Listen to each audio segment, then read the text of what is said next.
And John here is going to help me when I start the PowerPoint slides. You'll see John quietly walk over here and he'll point over to the PowerPoint. Hi, everyone. This is Dr. Shiva Idre. Welcome. It is around 6:18 p.m. On what is today? Wednesday? Thursday evening. Time goes by. January's almost over, but we're going to have a discussion today to build awareness, to educate all of you, starting with some background, starting with some fundamentals, the methodology, you're going to learn a little bit about biology, the immune system, and what is the mRNA vaccine, lowercase m, RNA, ribonucleic acid vaccine, how it works, and what it does. So you're going to learn about that. And we're going to talk a little bit about some of the dangers and concerns about that, because this is really not a quote unquote traditional vaccine. So we have a lot of people joining us today, and we'll wait for more people to join. As people are joining, a very quick thing I want to let everyone know, as you know, that I'm deeply committed to education, technology, and innovation. So as a part of that, coming off of our Senate race, which we're still fighting our election fraud issues, we have the only 2 cases alive in the country still. But as a part of that, I decided to use my technology resources and to really build a platform, a technology, educational, and political platform, not in the traditional sense of platform, but from a technology perspective, to start inviting people to join a community. So those of you who are interested, you can go to vashiva.com, victoralphashiva.com. And I've shared this before, but I have to, each time I do this, it's important to let everyone know. Everyone says Shiva, let more people know. So vashiva.com, it was the original website where I put a lot of content up, but on that website, anyone can join it as a member. So you get access to videos and a community we're building where there's a forum. But more importantly, you can also log in. And if you go to vashiva.com/join, you can log in. And first of all, we're building this all bottoms up. So those people want to contribute to the development of the technology platform infrastructure, you're welcome to do so. We're also offering tools, beginning with the book System and Revolution, and a tool called Your Body, Your System that teaches you the foundations of systems, how you apply to your body. But more importantly, my goal is to train thousands, tens of thousands of people across the world to become truth, freedom, health warriors. That's what we call it today. But it's people who get educated on systems and then how you can apply those systems to understand the interconnect between truth, freedom, and health, why it's important to build a bottoms-up movement, and more importantly, why we have to focus on, in systems theory, we call it a disturbance and not so obvious establishment. But most importantly, the goal is to educate lots and lots of people on political principles. You can't build a bridge, as I've said, without Newton's laws. You can't build an airplane without Bernoulli's equation. So do you really think we're going to be able to build a movement without scientific principles? So that's what it's to train you. So please take a moment to go there. Do it for yourself. This is really for you, because if you look at what's been going on, a lot of people are very confused and dismayed because they've been following billionaires and celebrities and politicians. And it's time we actually build a movement of the people, by the people. So please take time to go educate yourself on vashiva.com. And I'll come back to that to show you some of the tools. But right now, the goal is to really educate people on the mRNA vaccine. There's a lot of discussion out there, but most importantly, people do not know what it is. So I'm going to go through the slides. And John, if you can come on over here, and I think you guys can hear my voice. John, I'm going to, I'll be going back and forth, John. So what we're going to do is we're going to walk through these slides, and I'm going to jump right into it, if that's okay with everyone. So let's talk about this. So first of all, if you go to our website, vashiva.com, all of the videos up there, etc. But what we're going to cover today is a little bit of background. Some of you are new. I think it's perhaps important to understand a little bit of my background, the methodology that we use to gather scientific data to educate you, not only on this video, but on many videos, a little bit of background on the modern immune system. It's very different than what Fauci has taught people, okay, or is not teaching people. Then we're going to learn a little bit of basic biology. It's called the central dogma theory. And frankly, there's a lot of problems with that. We'll talk about that. And then how immune response occurs in the lungs. And then we're going to talk about traditional vaccines, the vaccines of what was really composed of when you injected something in, which was a dead virus or attenuated viruses. And then this mRNA, quote unquote, vaccine, you're going to learn how it works, how it's different, why there are 2 doses, and some of the dangers and concerns. So let's jump right into it. First of all, my background is I'm not a grifter. I'm not a social media guy. I'm a full-time scientist. Some of you may know I run a company called Cytosolve. I run a company called Systems Health. I've been interested in health from an engineering system standpoint since I was a kid. Been doing research on it since I was 14, went to MIT, did 4 degrees, in and out, started multiple companies. My current company is called Cytosolve, but my training in systems came when I was a 14-year-old kid when I invented the first email system. And anyone listening out there, do not give 1 penny to the racist, Stalinist, fascist Wikipedia.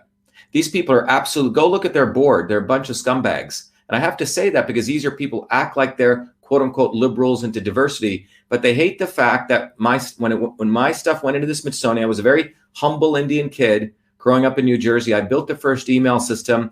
Email is the electronic version of the old-fashioned interoffice mail system, the inbox, the outbox of folders. I converted that to the electronic form, named it email, wrote 50,000 lines of code, coined the term email, and got the first US copyright. There's no controversy on who invented email. The problem is I didn't market myself as a 14-year-old kid. It was only in 2011 when my mom was dying and she had saved all the artifacts. The Smithsonian wanted it. The day it went into the Smithsonian created a huge quote unquote controversy because the thought of a dark-skinned Indian guy in Newark, New Jersey inventing email blows the lid off the racist liberals, frankly, who want to contain where innovation can come from, that it can only come from MIT and other places. But the fact is I invented email, and do not give 1 penny to Wikipedia. Anytime we try to give the facts, in fact, including this Time Magazine article, they delete it because they want to control where innovation comes from. The fact is innovation can occur anytime, any place by anybody. So that's the facts. But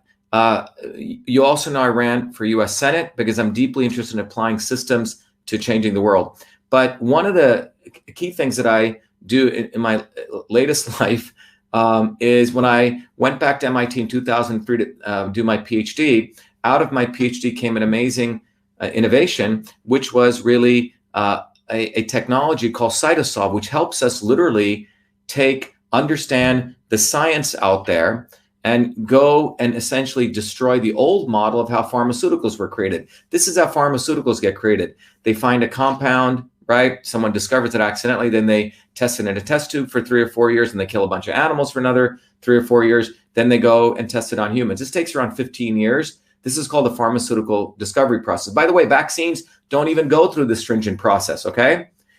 They avoid this process. That's why these vaccines we're going to talk about have had very minimal testing. But anyway, my technology that I created at MIT eliminates this method. And what's important to understand is the reason vaccines are very important for big pharma right now is look at what's happening with the old pharmaceutical drugs. They spend more and more money on R&D, right, year over year, and they're finding less and less new drugs. The old pharmaceutical model is dying, so they need vaccines. So what happened in 2003 was when the Genome Project ended. The Genome Project started in the early 90s, where we were starting to try to find out how many genes a human being had. We thought a human being must have about 1 million genes or 100,000 genes because we knew in 1990 a worm only had 20,000 genes. So over the next about 20 years, 15 years later, we find out we only have the same number of genes as a worm. We only have about 20,000 genes. Now, this flipped biology on its head because up until then, what you're going to learn was a central dogma theory, which said, genes create messenger RNA, mRNA creates proteins, and therefore, if you have this gene, you're going to die of this disease. Well, it turns out if we have the same number of genes as a worm, what makes us more complex? And it turns out it's the complexity of the molecular interactions, not just the genes, all the other chemical reactions, and genes can be turned on and off. This means food, exercise, what you put into your body can turn things on and off. So this is completely flipped biology on its head. So I came back to MIT in 2003. This field called systems biology was coming out, which said, look, if you want to understand the whole human being, you got to understand all the components, the genes, the proteins, et cetera. So I came back to MIT, and the challenge I was given was, imagine you take the whole human cell composed of many, many molecular reactions. Could you mathematically model that on the computer? And this was seen as an intractable problem because this is just one little molecular pathway. And there's millions of these in the literature. Imagine converting each one of these to mathematical models and then putting them together. And so that's the technology I created with Cytosolve. And this is a methodology where I can take any disease, any set of biomolecular reactions, extract out and model the individual pathways. And with Cytosolve, I created some very powerful technology, no different than email, which was the electronic version of the interoffice mail system. Cytosolve is the electronic version of the human cell or biomolecular system. So we've created a whole platform for decentralized medicine where we can look at any type of literature, organize it, extract out the mechanisms, and mathematically model it.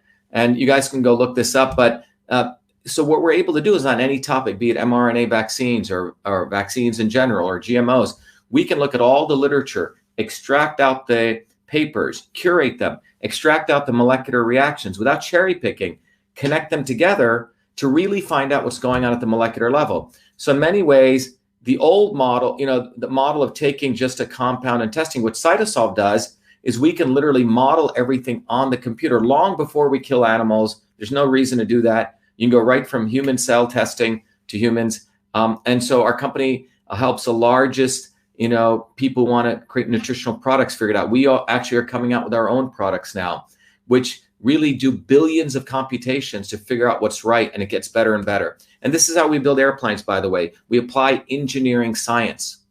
And this is why this is important, because the mRNA vaccine comes out of apparently an engineering approach to biology. But, we don't build airplanes by just throwing a pilot in. We do on the computer, then we do wind tunnel testing, then we do test flights. So just give you a quick example of what we can do with Cytosolve. In the old days, when I grew up in India, these yogis would be mixing mortar and pestle. Let's say they're taking some grape seeds and they're throwing in some turmeric. Well, with Cytosolve, we can literally take turmeric, which is a curcumin molecule, look at all the literature, 6,000 papers, model all the molecular interactions, and then see where curcumin actually interacts, and we can mathematically model it. We can do that same for grape seeds or the grape skin, resveratrol. And then we can do experiments without killing animals on the computer. So for example, I can take a little bit of no curcumin, no resveratrol, and I can simulate inflammation. And by the way, this is what vaccines in some ways are doing. We'll come back to this. But 0.15 is high inflammation. Then I can give a little bit of curcumin, you see? And John, you can zoom in and zoom out on this too, right? Mm-hmm. You can pinch in. Yep. So a little bit of curcumin, and notice the inflammation drops. Little bit of resveratrol, it also drops from 0.15 to 0.06. But watch what happens when you combine stuff. I combine less curcumin by 60%, less resveratrol by 40%. But guess what? You get doubling of the anti-inflammatory response. So this is why Cytosolve is powerful. Okay. So one of the ways that I've used Cytosolve, let me just come back here to explain to people. I think I was sharing, right? I hope everyone saw that. Did everyone see the slides? Was I sharing the slides? I don't think I was sharing the slides. Was I? Let me see. Let me go back to slides. Application window. I think I was, right? 1 second, everyone. Let me just make this a little bit smaller. John, can you see that? Yeah. Okay. Let me just go back to setup show. There we go. Okay. So I just want to do a quick check on our StreamYard here. Was everyone able to see the slides? Yes? No? Everyone able to see the slides? Oh, good. Okay, great. So what I want to now, that's the background. So in 2019, and this is why everyone should go hammer Wikipedia. They called me a pseudoscientist. Pseudoscientists don't get 4 degrees from MIT. I was invited to give the prestige lecture at the National Science Foundation in 2019, which was an invited lecture to talk about the modern immune system. So what I gave there is what I'm going to share with you briefly. And this was literally about, when was this? This was back in November of 2019. And the modern immune system they're going to share with you, this is, in order to understand the modern idea of the immune system, we have to go back to the old idea. The old idea of the immune system, and this is a problem with the mRNA vaccine, and for that matter, any vaccine, or for that matter, what Fauci is talking about. The old model of the immune system was a 2-compartment model, where the immune system only consisted of these 2 boxes, which means you had the innate immune system, which is that aspect of your immune system in your eyes, your nose, your throat, your gut, all these aspects. It's the front-facing part of your immune system. And the notion was, and this goes back to the 1915s or 1950 on a good day, is that pathogens come and attack you through your nose, your mouth, right, your throat, and then your innate immune system kicks in, which is, imagine Marines, which just start shooting everywhere, macrophages, neutrophils. They're a set of cells which try to take out that pathogen. The second part of that immune system is a sharpshooters, like, shooters who can take out someone from a long mile away, and that's the adaptive immune system, which if the innate immune system tries to ruffle up the enemy, just by shooting everywhere, it creates a lot of shredded body parts, okay, which are called antigens. Those antigens are then presented to the immune system. And the immune system, the adaptive immune system, which includes T cells and B cells, and don't worry, we're going to go through this, then creates antibodies. And the goal is once you have that antibodies, the next time that same invader comes, you're protected, okay? This is this two-box model of the immune system. And based on this, the whole base of vaccines is, well, let's just stick something into you to create this immune response. But here's the problem. They don't engage your innate immune system. They go right to the adaptive immune system, okay? So you're subverting nature here, and it's only a small understanding of nature. What I shared at the National Science Foundation, this is a much more comprehensive view of the immune system. My PhD thesis, 50% of it was on the immune system, because the other part of it was modeling the immune system. So in many ways, a whole part of it was on the immune system. But particularly, I was looking at the missing link between the innate and the adaptive called the interferon system, the IFN system. Why is the IFN system important? Go ask any of your doctor friends how many of them have heard of the IFN system. Could they describe it? Most can't. In fact, most doctors don't even know about the immune system. Remember, doctors, unfortunately, do not get a systems-based education of medicine. They got 4 years, they got to slog it out, drink as much caffeine as possible, get beaten up by doctors and residents, and they make it through, but they learn little pieces. When you look at the overall immune system, which is what I presented at the National Science Foundation, you find out that the true modern immune system is composed of many more components. We have the gut microbiome, which is nearly 60 trillion bacteria. Over here, we have the virome, which is nearly another 60 trillion, 380 trillion viruses in our body. We only have 6 trillion cells. So this is part of who we are in our gut and throughout our body. That interacts with the innate immune system, the adaptive, and it connects through the gut-brain axis to our brain. This is why as below, so above. So if you have stuff going on in your gut, it's going to affect your brain, your neural system. The interferon system is sort of intersects all of these. It is this, it comes from the word interference, interferons. This was discovered in the late 50s. And what they discovered was that when you got one virus, guess what? The body created interferons, type 1, type 2, and type 3. And these interferons actually get your body ready and protect it from other viruses. So listen to me. Your body is waiting to be hit by a virus and your body gets stronger. The interferon system is something Fauci will not discuss because it exposes a lot of flaws in this very rudimentary understanding of the immune system. So the system's approach to the immune system is what is needed. And what you find out about it is that this immune system is much more resilient and one size does not fit all. So that's a quick version. If you guys want to go to VA Shiva and you'll see more of the slides. So with that background, let's learn some basic biology, okay? Here's basic biology that comes from the Watson and Crick days of the 1950s. It says, look, DNA stores information, genetic information of the organism. So what that means is DNA, I'm going to go back to video here, John, for a sec. So what this means is, this is important to understand. I just want to take, so when DNA was found, the discoverers of DNA thought that everything was DNA. So if you had this gene, you're going to get this disease. So the notion was DNA was the central command and control center, no different than the CEO of a company, that the CEO directs stuff and then things happen. That DNA was directing everything. And the central dogma theory basically said that DNA will create what's called a RNA, messenger RNA, mRNA. So that is a process of what's called, as we talk about it, that's called transcription, okay? The long helix of DNA, a piece of it, which are known as genes. A gene is a basic bunch of base nucleotides. A set of nucleotides put together gives rise to what are called genes, okay? And that gene, let's say there's a gene for coding for blue eyes. And so that gene, your DNA unravels, and that little piece of gene creates a piece of it called messenger RNA, which leaves the nucleus, goes out to the cytoplasm. And listen very carefully, that mRNA, and I'll show you the slides on it, creates, uses a ribosome. It's almost like a blueprint to create proteins, okay? Which basically are linkages of amino acids. So basically, the protein for blue eyes gets created, okay? So this is a process of transcription, and then what's called translation. mRNA creates a protein. Everyone clear? So John, you can come back. Let me show the slides here. So let me show the slides here on this. So, so what happens here, as you can see in the slides, is DNA stores the genetic information of an organism, and then the gene's basic unit of DNA, which is pieces of DNA, is transcribed.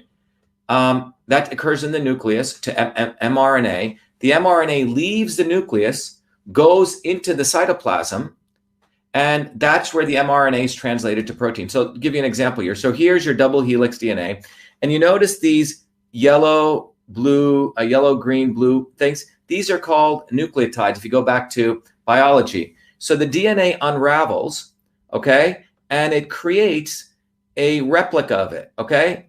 And here's a piece of it. It's a half of this piece, and this is called messenger RNA. Transcription is occurring, this process in the nucleus. This leaves the nucleus, and these sequence of bases are used at the ribosome to make a particular protein, okay? So messenger RNA, the key thing is it makes a protein. It can make any number of proteins.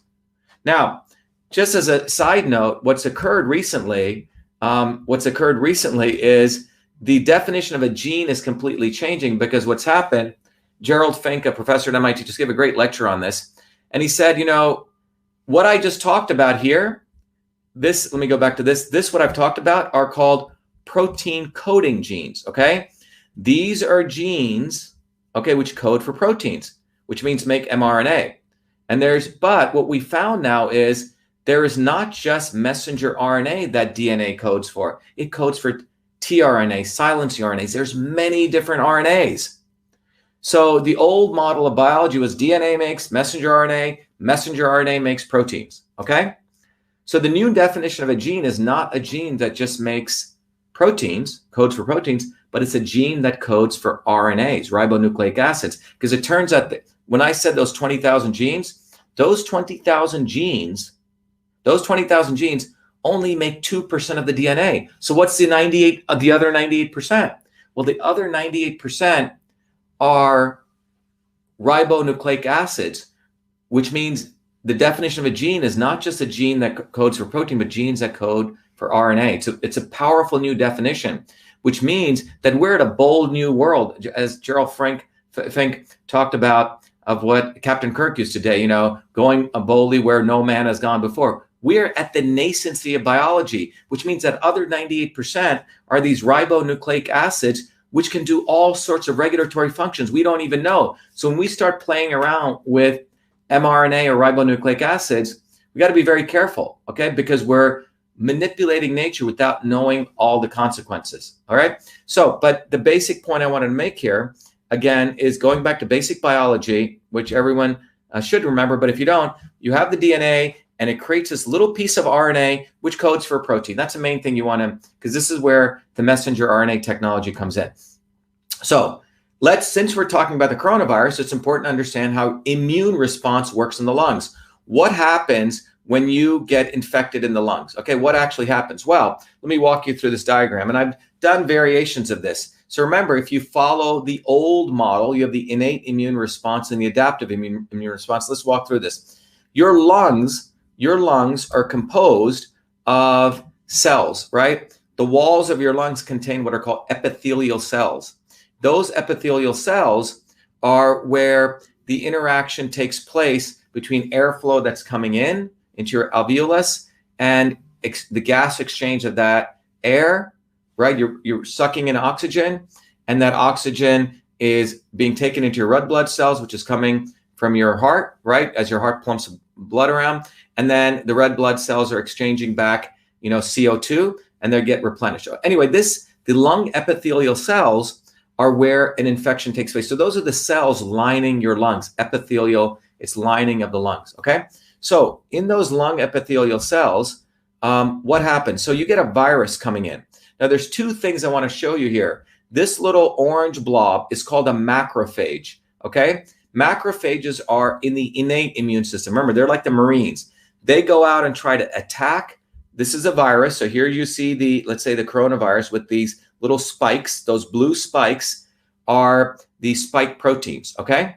So what happens is this virus, the macrophage detects it and it tries to do what's called phagocytosis, right? Which tries to surround it and eat it up, okay? So that's the first innate immune response. Cells such as macrophage can neutralize the virus, okay? If this doesn't work, the virus then invades, and these little tan boxes here are the lung epithelial cells. If it doesn't make through this, then it infects one of your lung cells, okay? Now, when it infects the lung cells, okay, inside the alveolar macrophages also try to kill the cell. And what they do is as they're eating that virus up, you notice the spike proteins, which are these little blue things, that's a protein. The spike proteins get shattered everywhere. So the innate immune system has done its job, and it's created what's known as an antigen. So what is an antigen? An antigen in this case is those little blue particles. So again, let me review carefully so you understand. The macrophage and Marines try to take out that virus, and in the middle of that, there's a lot of shooting gets done, body parts going everywhere. And those body parts, those little blue things are known as the antigen, okay, which means remnants of the surface protein of that virus. So what happens then is these surface proteins engage the adaptive immune system, the Navy sharpshooters, okay, or the sharpshooters, the Navy SEAL sharpshooters. And they're engaged by the CD4 T cells, okay? The CD4 T cell says, I got an antigen, I got a body part. Let's now manufacture an antibody to take it out, and also let's go destroy that infected cell. So the CD4 T cells do two things. On the one hand, they invoke this purple cell denoted here called the CD8 cells, and the CD8 cells recognize the viral peptides right here, right, on the cell surface, and they eliminate the infected cells. That's called cytotoxicity or cytotox, right? Cyto means cell. They destroy the infected cell. But more importantly, the B cells, okay, right here, the B cells are the things that look at that antigen and they produce an antibody represented by these little Ys, okay? So the next time the virus comes, these antibodies can bind and inactivate the virus, okay? So let me just go through that again. So what happens is you have your lung epithelial cells, a coronavirus comes in, your macrophages, which are these big blobs, they try to surround it and eat it up and destroy it, okay? And as they're eating it up, they're destroying the cells, and it's, you know, putting out these body parts of the virus, including the spike proteins, which are those blue things I showed you. If it infects the cells, then what happens is your adaptive cells are also invoked, okay? The adaptive immune system, and the CD4 cells invoke the B cells to create antibodies, and it also invokes the CD8 cells to take out the infected cell, okay? So that's what's going on. I mean, there's a lot more details, which I talk about in other videos, but the most important thing you need to understand here is that the important thing is, see these spike proteins here. These spike proteins, the blue objects there, create antigens, which means they're the ones that stimulate the adaptive immune system to produce the antibodies, okay? So the main thing you need to take away from this right now is that in the natural course of your immune system, by the way, this is only two parts. There's the interferon system, the microbiome, but even taking these two parts, your immune system detects the surface protein of the virus, those spike proteins, and it creates antibodies, okay, in response to those spike proteins. Okay, so if you got that, you're going to understand how the mRNA vaccine works. All right, so now let's go to how the mRNA vaccine works. But before I do that, I want you to, first of all, understand how vaccines, the traditional vaccines. So in the traditional vaccine model, the goal is to train your immune system against a pathogen, right? So just like I said, that virus comes, and there's different type, and the way it does this is it wants your body to recognize different types of antigens, which are those spike proteins, right? So the fragments of the pathogen could be the surface protein, that blue object. It could be polysaccharides, right? It could be the RNA, mRNA, DNA. Remember, the virus, if you go back to this, has many different body parts. It's got the surface, it's got the spike, and it's got the mRNA and RNA. So any one of these things, if your immune system detects it, it'll produce the antibody. That's the idea, okay? So when they create a vaccine, they're trying to simulate nature. They get pieces of these body parts, meaning the body parts of the virus, quote unquote body parts, okay? And then they weaken it, what's called a weakened pathogen or attenuated virus. And it's typically the pathogen, quote unquote, killed, and then they inject it into you. But the problem that they noticed is that the antigen, which was the surface protein, when they tried to create the man-made version, wasn't working too well, okay? So they had to add all these other things into the virus, into the vaccine, adjuvants, antimicrobials, preservatives, and stabilizers. So there's many other things, mercury, aluminum, polysorbates, whole bunch of other things that these other things had to be added to make sure that the delivery of that vaccine took place, and it created what was called the inflammatory response. Okay, this is very important to understand that in order to create that inflammatory response, it wasn't happening just with the dead version of the virus, right? So what was the vaccines trying to do? They were basically trying to emulate, which means copy nature. Look, in the old days, if you got sick, you had a measles party, people sneezed on you, whatever happened, right? In farms, when one cow got sick, they had the cow sneeze and they took it. That was inoculation. When the smallpox in the 1700s, was done, or Edward Jenner did, they literally took the whole smallpox and they made an incision and they cut it and they gave it to people. That's how Washington inoculated 40,000 troops. It was a technique developed by the Africans called variolation. So they didn't try to mimic nature. They actually use nature, okay? So what we're trying to do in the quote unquote modern world is we're trying to mimic it, as you see in this case, by taking the antigen, right, which are the deadened virus or the surface parts of it, body parts of the virus, and then adding all this other stuff. Okay, so that's what a vaccine is. And what happens is, so here's a live or attenuated virus, bacteria, that's the antigen. So that's what's in a vaccine, the dead version of it. And when that goes in, your white blood cells get triggered to produce the antibodies. Those are those little aqua Y structures, okay? So your body creates these antibodies. And then the next time, if you actually get the real virus, denoted here, these antibodies attack it and they destroy it, okay? So that's the background, how a vaccine works. So just again to summarize, I like to summarize for you so I'm keeping everyone along. First of all, we understand from basic biology that in basic biology, the body creates the DNA, does transcription to create a little piece of mRNA. That mRNA, that process is called transcription.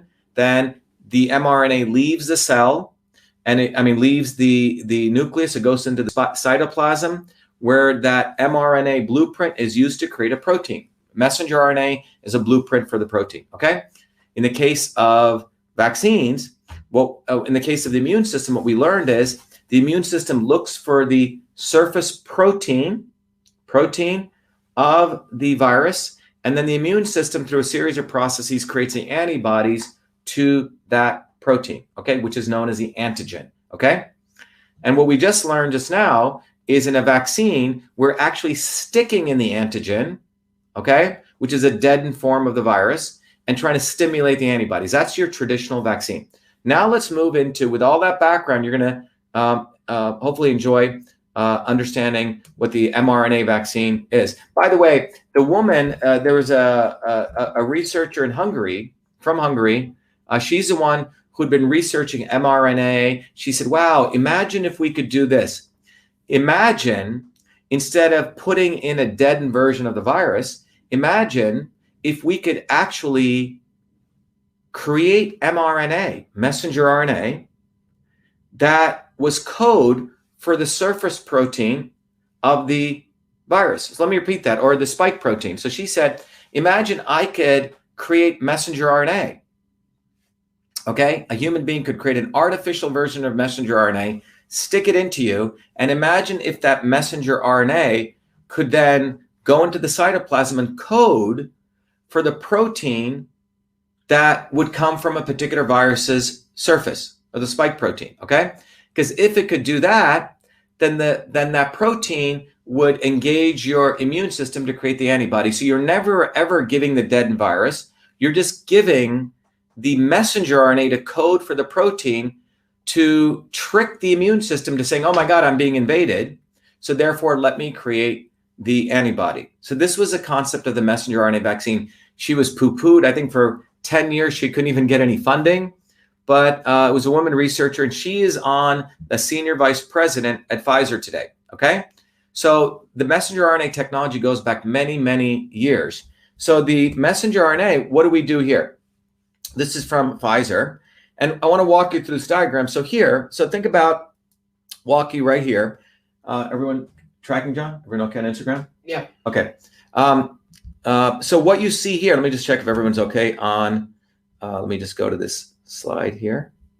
Okay. So if we go here, what you see here is the coronavirus. The inside, this is the edge here is a blue surface.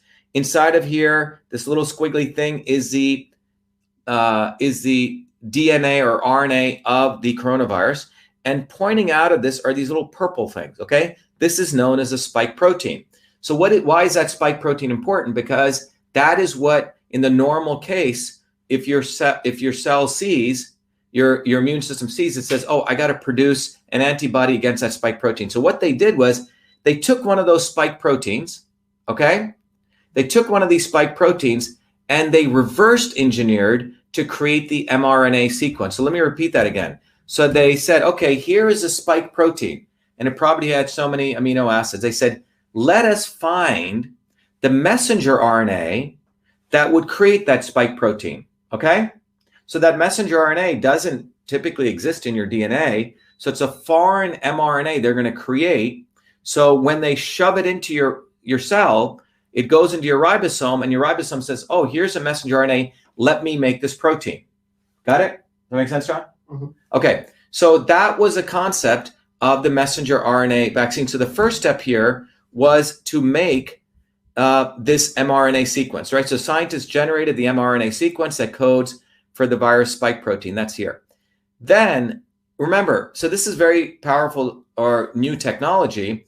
You have to make sure now that you can deliver that messenger RNA all the way into the cells without it being destroyed, right? Without it being get eaten or having other ramifications. Now, we don't know all the details of the patents and everything, but this was covered in a lipid coating, okay? A lipid coating, a nanosphere, a nanoparticle typically. One of my advisors who's on, when I was an undergraduate at MIT, Bob Langer, is one of the chief scientists at Moderna. I came to find out recently. But Bob, when I worked for him as an undergrad, he was the guy who was building liposomal technology where you could put drugs in a liposome and deliver it. So this is the lipid coating. So the mRNA goes into this, and then it gets delivered into, so the RNA sequence, which is a blueprint for creating that spike protein, is delivered. So when they give you that injection, what they're delivering is the messenger RNA. You're not getting the quote unquote deadened virus, which is what the traditional definition of vaccine is. This messenger RNA, it arrives at the cells, okay? It arrives in the cells, and guess what your cells do?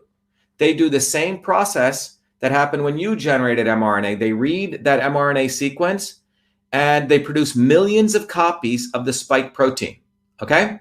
So again, just to be clear, your body, when you get that injection, the mRNA is being injected, your cells go into the cytoplasm, you're using your own cells, Xerox machine or the ribosome, and the mRNA comes in and starts generating those spike proteins. And what does your immune system do? It sees those spike proteins and goes, oh my God, foreign object, we have to generate the antibodies. All right, so that's the principle here. So now your body, therefore, starts generating the antibodies to this spike protein. Okay, so in summary, you're shoving in an mRNA sequence, which was reverse engineered from the spike proteins. It's injected in. It takes over your cellular, or it uses your cellular machinery to generate these spike proteins, okay? These spike proteins are then seen by your adaptive immune system, and it produces a particular antibody. So there you go, all right? Do people have any questions on there, John? I just want to check in how people are doing. So everyone tracking? Everyone make sense? Okay. Some of the people on Instagram are asking if it's can the mRNA splice or change your DNA? We'll talk about that. So keep that back here, John. Yeah. So one question is, can mRNA change or splice your DNA? This gets back to a fundamental thing, is that we have just learned, remember, if you take all the DNA that you have, when we found those 20,000 genes, we have the same number of genes as a worm, okay? So what did we find? We found out that 98% of the DNA is not protein coding genes. Everyone understand that? Which means only a small subset of it codes for mRNA, which codes for protein. But there are many other RNAs we found in the last 10 years. tRNA, silencing RNAs, many other types of RNAs that we don't even know fully how they work. So the issue is, yes, messenger RNA codes for protein, but can messenger RNA interact with other proteins or other RNA, regulatory RNAs, and can other regulatory factors, there are regulatory factors which interact with mRNA. These are unknown areas. Again, as I said, we're only now discovering there's a whole new definition of gene, all right? So this is quite extraordinary where we're at in biology. And, you know, as I shared in 2003, when I went back to MIT, my training was 3 degrees in engineering. MIT wanted to get engineers in biology so we could start looking at an engineering approach. But this is quite fascinating because it could be quite dangerous. You could start doing all sorts of engineering. So let me go back to this. So how is this different, right? And this may answer people's questions, John. How is this different from the traditional vaccine? First of all, in the traditional vaccine, if you look over here, the components were microbial protein or the inactive microbe, plus all the adjuvants and all that other stuff. This took maybe 5-10 years to create. Then you had to produce it. It was slower and more difficult to produce than the right type of protein, right? Because you had to go through all these manufacturing processes. And the process was the components are made in a lab and injected into the arm to stimulate an immune response. Okay, that's a process there. But you're starting with viral components. Here, the mRNA vaccine, you're starting with the mRNA, the blueprint of the surface protein. And the production is, you just have to make lots of mRNA, so it's faster. You could do it, you know, in years, okay, a couple of years, 2 to 3 years. And the process is the components are injected into the arm and serve as the instructions for the body to make the microbial protein. So in the case of mRNA, the system makes a microbial protein. In the case of the traditional vaccine, you're actually giving the actual surface proteins into you and a whole bunch of other stuff, okay? So that's the difference. So a question that people have asked, oops, let me go back to the slide. I don't think people saw this, sorry. Let me go back to this. If you didn't see the slide, sorry about that, John. I didn't share it with everyone is that I just talked about the difference between the mRNA vaccine and the traditional vaccine. The mRNA vaccine components are messenger RNA. In the traditional vaccine, the components are the actual microbes or the dead versions of them. The production here is you're making lots of mRNA. The production here is you're actually making all the microbes, right? You have to grow them, culture them, etc. Here, the processes you're injecting the actual the mRNA to create the microbial protein. Here, you're actually creating the dead form of the virus. Okay, so let's go on to some of you may know you have to get 2 doses of this vaccine. Some of you may know Hank Aaron. I think on January 17th, right? He got 1 dose, if I remember right, or January 5th. He got 1 dose, and if I remember right, the Pfizer vaccine you have to wait 4 weeks, and the Moderna mRNA vaccine you have to wait 3 weeks. Okay, so Pfizer I think you have to go 4 weeks, and then the Moderna 3 weeks. So people have wondered, why do you need to get 2 doses? So they give you the first dose and you get the second dose. This has been a question I've been asked. So the reason it appears is that the overall vaccine efficacy, which means how good it is after 1 dose, was never studied, okay? It has not been studied. However, it is lower than 2 doses. So they basically, remember, they quote unquote warp speeded these trials. They never really did detailed the clinical studies that you would have to do when you do a pharmaceutical drug. This was into quote unquote warp speed. So in the clinical trials they did, they administered 2 doses, and that led to increasing the efficacy by greater than 90%. So it's sort of trial and error, frankly. And that's what I found out. The dosing schedule was 3 weeks or 4 weeks, and that's based on results from the clinical trial studies. Okay, so you give the 1 dose, that must produce a certain number of antibodies, and the second dose produces more. So dangers and concerns, which I'm sure many of you are concerned about. So what are the dangers and concerns? First of all, the first one is minimal testing, okay? And remember, one of the important things people need to understand, and this is that the vaccines are put into a different category than pharmaceutical drugs. Look, if you're a big pharma right now and you're in the drug business, which means creating molecules, right? Like ibuprofen or Lipitor, that entire market is crashing and burning. Their $1 trillion market is burning to the ground because even the FDA is not even allowing many of these products. They spend year over year over year more and more money in R&D. They're finding or getting less and less new drugs approved. Vaccines, and remember, it takes 13 to 15 years to get a drug approved. Lots of testing, about $5 billion. Vaccines are not considered a pharmaceutical drug. They're considered a biologic. They don't need to go through that same regulatory framework. They don't need to go through that same testing. In fact, there's no framework for vaccine safety assessment. I did a whole conference on this. So they go through a very different ad hoc testing model. So, and remember, you cannot sue. Thanks to the Kennedys. Thanks to the Kennedys, you cannot sue a vaccine manufacturer. In 1962, John Kennedy passed the National Vaccination Act, which means they created the CDC and all the vaccine programs. Well, a lot of people are getting injured, lawsuits. And then in 1986, his brother, Ted Kennedy, instead of eliminating that program, created a Band-Aid, which helped Big Pharma. They created the National Vaccine Injury Program, which basically said you or I cannot sue the vaccine manufacturer. We have to go take them to a vaccine court, which was under Health and Human Services, which maximum liability is $250,000. Then the third Kennedy, Robert Kennedy, who's completely a farce, okay? He got 3 times he endorsed Hillary Clinton. This guy not only endorsed Hillary Clinton, but he openly says he's all pro-vaccine, and he actually believes, and I'll play you the video, because he's now the control opposition that Big Pharma's put out there.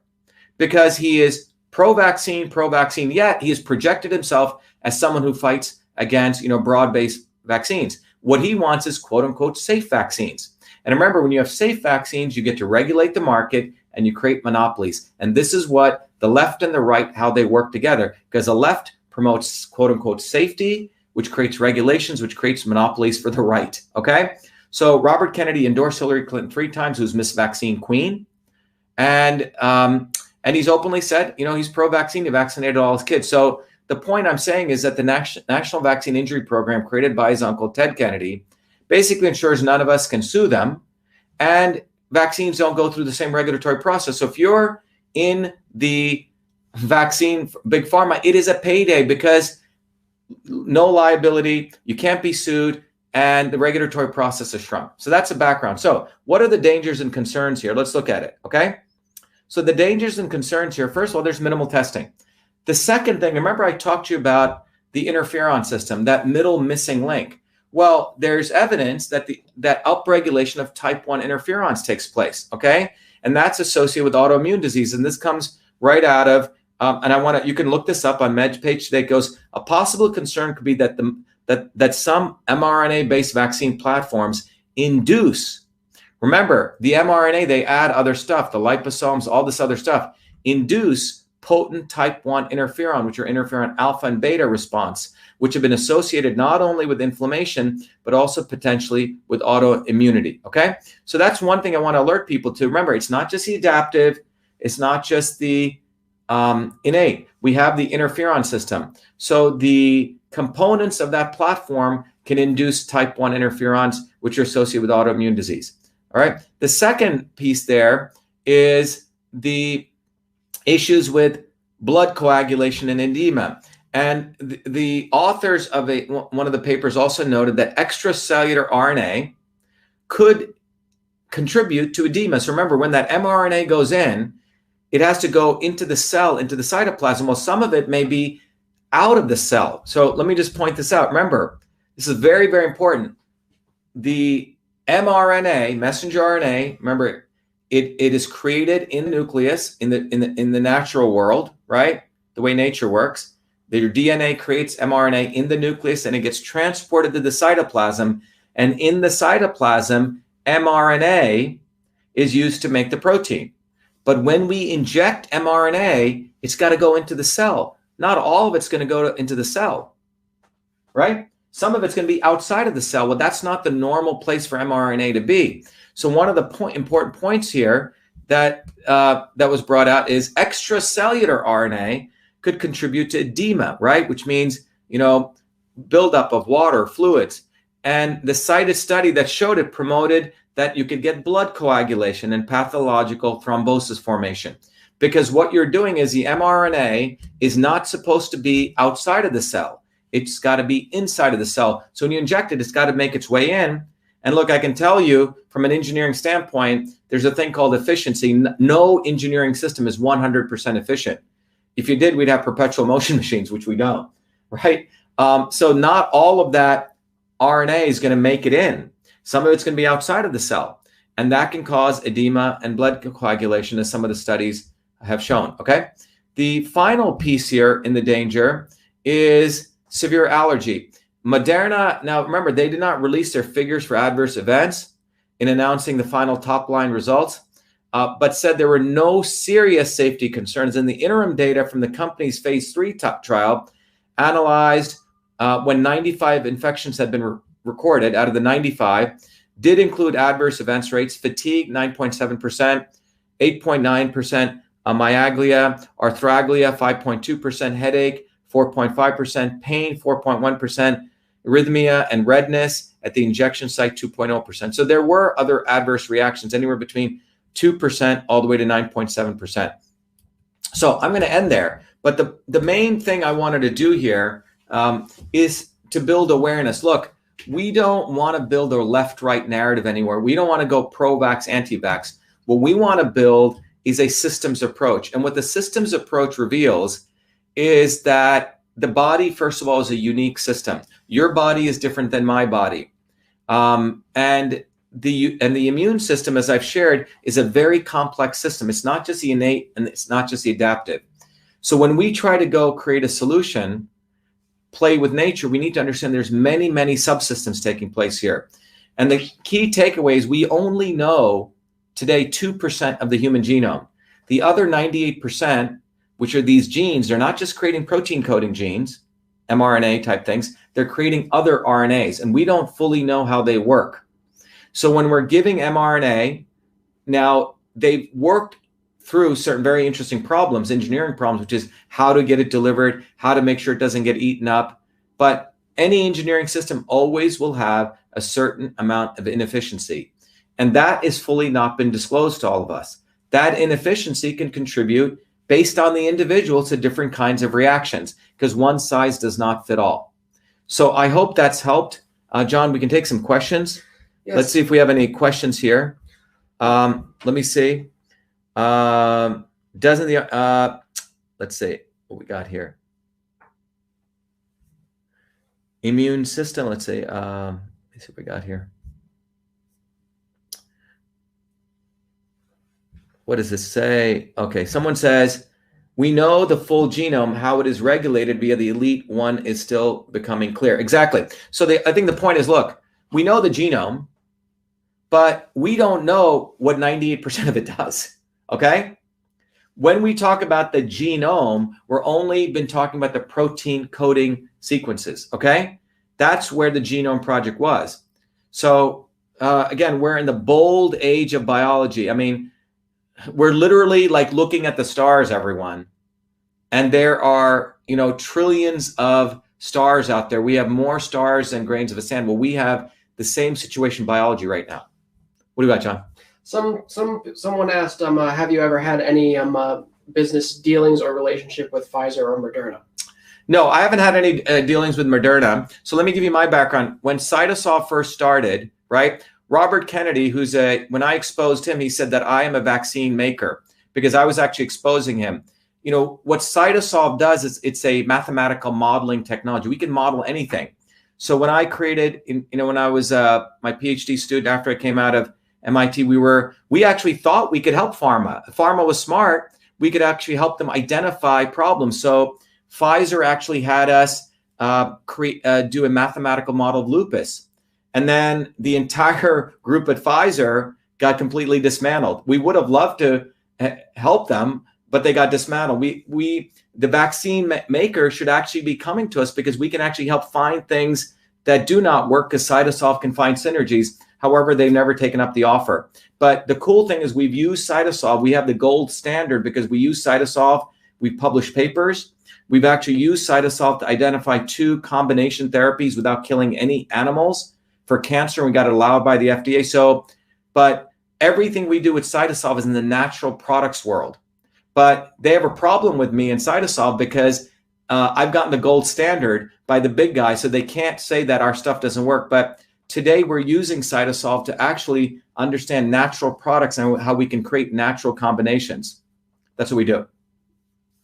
But Cytosolve is a mathematical modeling technology. Our goal is to eliminate the need for animal testing. That's our goal.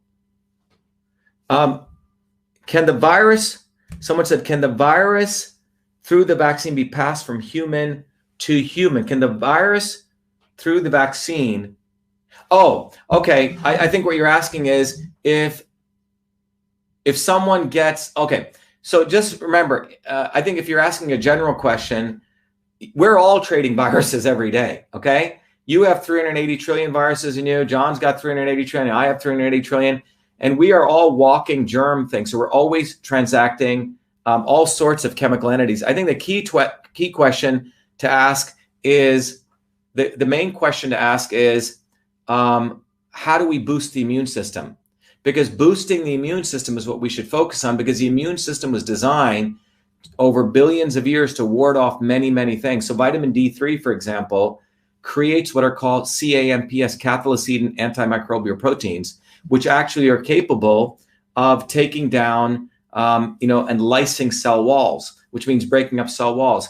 Instead of, I wish the discussion out there was at least 80-20, 80% on boosting the immune system and 20% on all these therapies, because boosting the immune system, vitamin D3 is a very powerful way to boost the immune system. What else we got here? Go ahead, John. Anything else? Someone's asking, like, definitively, like, do you recommend taking the COVID vaccine? Yes or no? Look, this is something that you have to make a decision on, okay? I'm not going to take, I've never taken a flu shot. I think growing up, maybe I got 2 vaccines, maybe when I first had to come to the United States.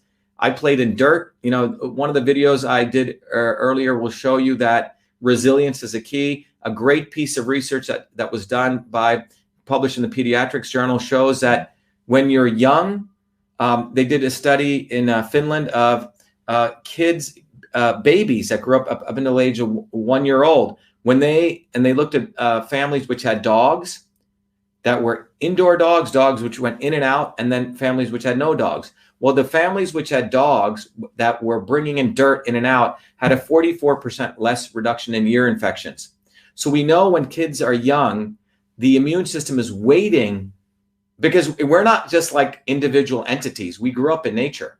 We're supposed to be exposed to dirt and proteins, okay? And your body's supposed to get engaged. So it's up to you. I'm sure not taking the vaccine, okay? And no one's going to force me to take the vaccine, because I've never taken any flu shot or any of this stuff. But I will tell you that you can do a lot with vitamin D3, a lot with vitamin A, a lot with eating well, a lot with organic nutrition. You can really beef up your immune system. And that's what we should be educating on. And that's what I will be educating you on, as I've always done. Next. Anything else? People are talking about, I'm not sure what this means, but people are talking about vax shedding.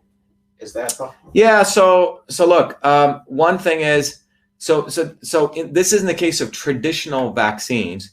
What people talk about is, you take a deadened vaccine, right? You give it to someone, okay? Some of the vaccines include attenuated forms of the virus, okay? Which is not the deadened virus. Others include the live virus potentially. So if I give it to you, John, you can actually shed it to someone else, okay? This is an area that we need to do more research on. And this is an area where we need to do open and transparent research. One of the things that I'm a big proponent of is what's called citizen science. And we talked about it on our Senate campaign. Look, today what's happened is big academia gets funded by big pharma, and professorships in big academia's entire lifestyle is determined on the grants they get. Fauci controls the livelihood of hundreds of thousands of researchers. If they don't follow the party line, they're never going to get funded. They're never going to become a professor. They're gone. They're done. Okay. So the issue here is, where's the funding coming from? And when research is done, my view is any research that's done by federally funded money, the research data needs to be publicly made aware up into the cloud. It's our data. It should be shared. We don't do that right now. We need to move to an open science model. And we don't have that. We don't even, many of the scientists, when we fund them with our research, they hold on to it. And we have scientists at MIT and Harvard getting funded by China and other countries, okay? And the collusion and the level of incestuous behavior is quite appalling. So we move away from the scientific method to scientific consensus. So the only way to resolve that is you as citizens need to start demanding open science. This is why one of the most important things I want to teach everyone is we have to move to a model where all of you start learning political theory. There are principles in just like I've shared with you, some science here. There is a science to changing the world. So I recommend all of you, please take time every Monday evenings for 3 hours. I teach a course called Foundations of Systems. You can go to vashiva.com. Let me show it to you before I end here tonight. You can go to vashiva.com/join. And if you go here, you can support our platform, okay? You can contribute to it. You can get access to the membership. You can get access to videos. I want those who support us can also get access to the book System and Revolution, which is like the textbook, and a tool that lets you understand your body as an engineering system. And you can also become a part of what we call the Truth, Freedom, and Health Warriors, where I want you to start committing to get educated. And when you become a member of the community, we're building back-end platforms. So you can have your own email. You can have your own forum. We can have our own equivalent of Facebook, among people who want to get trained. Because if we're really going to take this seriously, you have to take a approach where you start understanding the systems that govern your the science that governs your immune system, your body, everything in the universe. There is a system science. So in this 3-hour class, I will teach you literally in about 3 hours, probably 40 years of knowledge, control systems theory. So you understand what is a system. You'll understand the interconnection between truth, freedom, and health, why we need freedom, why we need truth, why we need health. You'll understand how you can apply this to understand why we need to build a bottoms-up movement and why we need to be aware of disturbances from the left and the right of people who claim that they're fighting for us. Look, in the quote-unquote medical freedom movement, Robert Kennedy makes a lot of money running his thing. He wants $30,000, $16,000 for you to fly him around. He lost in California fighting for medical freedom rights. He lost in New York. When I got involved in the movement, I said, we need to build a bottoms-up movement. And he attacked me. He said that, oh, no, Shiva's going to piss off the Democrats. I'm making deals with them. This is a Kennedy approach, backroom deals, to put all the focus on him, not us building up a bottoms-up movement. The way we're going to win this is to educate, educate, educate. What I just shared with you today is not a left or right issue. It's to start teaching you what is an mRNA vaccine? How does it work? Build awareness from a scientific perspective. And that's the way we're going to basically get the truth, freedom, and health we deserve. So please take time to go to vashiva.com. And let me just show you here. When you log into the site, we are giving, there's a dashboard, okay? So for example, when you log into the dashboard, there's 3 things. There's education, there's communication tools. For anyone who logs in, we have a forum we just launched where you can have our own discussion board independent of Facebook. For people who start getting on the leadership and the warrior path, there's a social media capability for people to talk. There's email capability, conferencing capability. And as you can see here, there's events. You get access to the Your Body, Your System tool. You get access to 4 different ebooks. a lot of course material. I used to teach this course at MIT, which is one of the most popular courses. So you're getting all of that. But my goal is to educate, educate, educate. That's the only way we're going to win. We're not going to win with the Patriot Party, the MAGA Party, the left party, the right party. We're going to learn by going bottoms up. And for example, on the issue of masks, before I end this, I did a whole video series on masks and the effect of masks on what we call periodontal disease. And there's a whole bunch of research up on the website. Please go check that out. But one of the important things you'll find out is not only will you learn from this training how masks, the science of masks, but you'll also learn from this training what you can do in your local neighborhoods. So what we've done is when you log into the dashboard, as I'm doing here, John, you may just want to show people this, and I'll close with this, is when you go to the dashboard, we want to make you local citizen educators. So when you log into the dashboard, we've created a card, no different than one of these 3.5 by 2 inch cards, okay? And this card, you can print at your local Staples, your local printer. The front of the card literally has the masks and oral health. You know, with Dr. Shiva here, it says building awareness of the risks of masks to you and your child. And then the back of the card, as you'll see, you can educate your people, maybe at your local Starbucks, give it to parents. It says the science. It says the oral microbiome, mouth bacteria critical to overall health.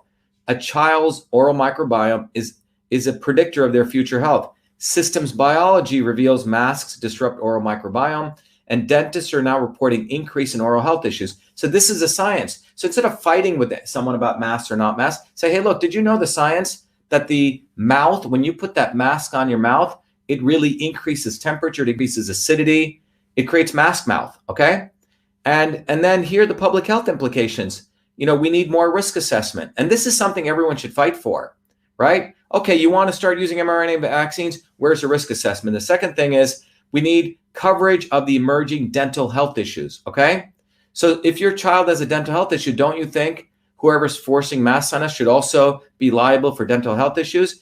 And if you're a parent, nearly 30% of parents are pulling their kids out of school.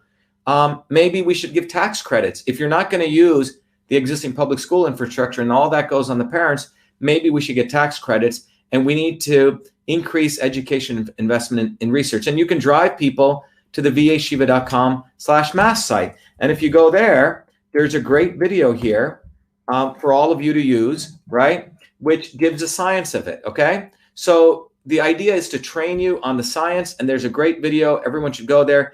It really will train you. We spent 3 years doing a lot of research on periodontal disease, and you get access to all that research, okay?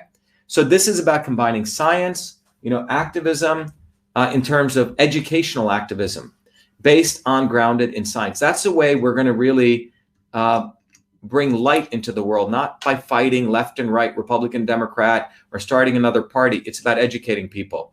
So that's what all of you can participate in, okay? So please take advantage of it, and I hope this was valuable. Everyone cool on Instagram? Was it good? Any other things you guys want me to cover on mRNA?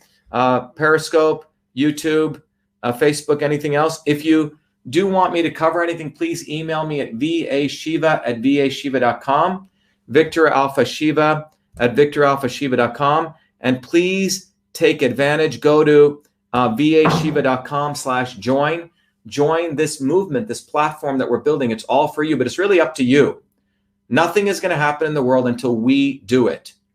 John, you think I should play people the video we did to close? Sure. Yeah, and in closing, I'm going to play you this video that we just put out. I think all of you should watch it. It's a quick video that I'll play for you. I just put it up on, let me, I think I'm here. Let me play it for you guys.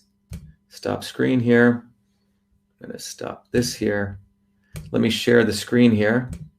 You can find it on Twitter, but it's it pretty much says, it's really up to all of you. You know, I can only do so much education, but it's really up to you to want to get educated or be enslaved. Let me open this up. Make sure you guys can see it here. Is you will have a homogenized world where we will become slaves, because there is a condition among our country to be taken over from within And the end goal is you will have a homogenized world where we will become slaves, because there is a condition among the elites that really thinks they're better than you, deep down inside them, that you don't deserve the freedoms you have. They don't. This reality is what people need to wake up to, and we need to all unite working people. There's only one movement that can do that, and that is the movement that we started creating here in Massachusetts, the movement for truth, freedom, and health. Look, I've been a student of politics since I was a 4-year-old kid, studying revolutionary movements, left wing, right wing. There's a physics, there's a nuclear science to destroying the establishment. To build a bridge, you need to understand Newton's equation. You need to understand the laws of gravity. You need to understand Poisson's ratio. There is a way to build a revolution, and that's why I put this together. My goal is to train a army of truth, freedom, and health leaders. We don't need followers like social media. We need leaders, but they need training, because the educational system does not teach them history, nothing. So in 3 hours, that's what I've started doing. That's the solution. We got to train people. First, with understanding what a system is. The second is understanding the interconnection between truth, freedom, and health. Freedom is the ability to move freely, communicate freely, right? Talk freely. Without freedom, you cannot convert ideas, hypothesis into truth, which is science. And without freedom, you can't really get to truth. And without truth, you make up fake problems and fake solutions, which means you destroy our health. And without health, which is the infrastructure of us and our body, you can't fight for freedom. Third concept is it has to be bottoms up. Working people, people who work united. And what the right wing has done is whenever you say working people unite, that must be communist. Meanwhile, they'll let the Democrats run unions, which suppress workers. Completely corrupt. But when you look at the arc of American history, it's been when working people came up. We need to go local. Every solution I'm coming up with as a part of this movement, we're giving the science, which is the truth, and then we tell people what they can do on the ground. Like with election fraud, you don't need to wait for some lawyer. Our goal is to train people. They have to go local, to go local, to go local. Fight locally. Forget lawyers, forget politicians, forget celebrities. You've got to learn politics, and there is a science to it. They lock us down, we should be ready to shut them down.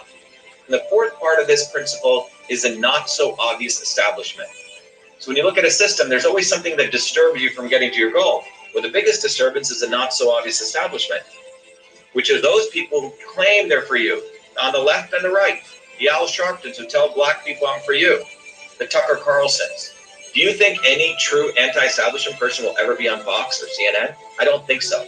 They both mislead working people back into the establishment. Without this solid understanding of political physics and theory, you're screwed. You're going to follow on the left wing, Bernie Sanders. Oh, he said something. Or Robert Kennedy. Scumbags. Or you're going to follow, some right-wing talk show host. They're not going to lead us to liberation. It's us. And that political physics, it's a nuclear science of change. Bottoms up. We have to organize to understand that there is people who talk a good game and then look at what they actually do, left and right. I'm sorry, Sean Hannity may say some good things, but I don't see the urgency in his voice to get something done. And it can only come when you weaponize yourself with the right knowledge. You need to be able to identify a rat. Christ didn't go after the Romans, right? It was the Pharisees and the Sadducees who screwed him up. His own quote-unquote people. And that's where we're at. So these 4 concepts I've built into a curriculum. People can go to bashiva.com, and it's an educational program. We need to train people in political theory. You need to have physics, and I've created that curriculum. People need to get educated. We need to get educated fast. And within a half an hour, I can teach people. 2 years of MIT control systems, I teach people those concepts. Then I apply it. Anyone can understand it. And then you say, oh, I got to build a bottoms-up movement. They have to get politically astute, and then they have to go locally and act, not sit there on social media. They have to act locally, defy locally, do civil obedience locally, but with knowledge on how to build a movement. The Senate campaign's expanded to the Movement for Truth, Freedom, and Health, and they can find it on V as in Victor, A, Shiva, vashiva.com, so people can sign in. They can get access to a bunch of videos. If they want to take a course and become a Truth, Freedom, and Health leader, I offer a full scholarship there, but we want people to make a commitment that they'll study, that they'll get certified, that they'll go do activities on the ground. So go to VA Shiva, Victory America Shiva, vashiva.com.